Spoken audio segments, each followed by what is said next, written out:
ما ته په خپل یو ښځې ټیلیفون وکړي وي چې د یو مسلې تپوس کوم مې وایه وي دلته یو ښځه ده وي هغه دا سوال کوي وي د سوشل میډیا والی ما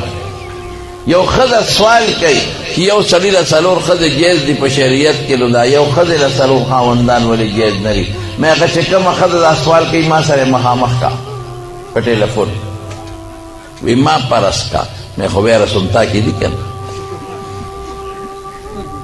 سوال استاد ویروس دا خارخجنه تی خیر هغې ته خو مې دا ونه وې بیا خو خبره نه کېده وړه کې مې وایي ویروس هم تا کې پراته دي جراثیم هم ترې ډکې مې خاصو جواب در درکړم واوره مې لومبې مې ته مسلمان یې وي یو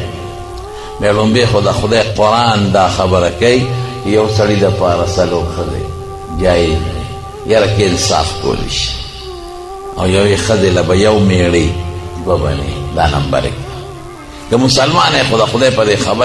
خبره باندې بس صابره شه خبره خلاصه شوه د خدای او د رسول خبره به موږ منو عقل به نه جنګو مې دویمه واره مې دویمه دا ده چې د یو سړي څلور ښځې او د دې څلورو ښځو څلور بچي پیدا شي پلار یې معلوم یې نسب یې معلوم دی څلور ښځې دي او څلور یې بچي دي مور یې معلومه ده چې دا بچی د هغې مور نه پیدا دا بل بچی دا بلې مور نه دا بل بچی دا بلې مور نه دا بل بچی دا بلې مور او پلار یې معلوم دی داسې ده که نه ده نسب معلوم شو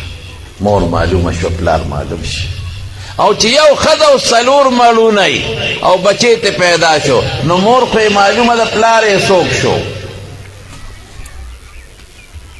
پلار یې څوک شو نسب به یې د چا دی ده وی په دې خو رسېدم مې درېم هم واوره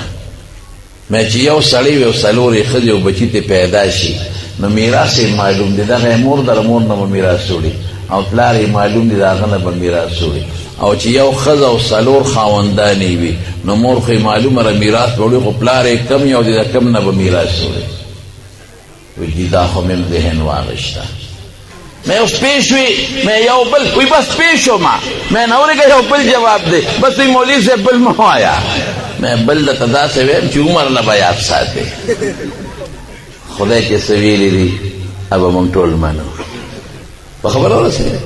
بعضی سیستا زمون عقل نرسی گی خدای وی من منو دیتا خوا عقل رسی گی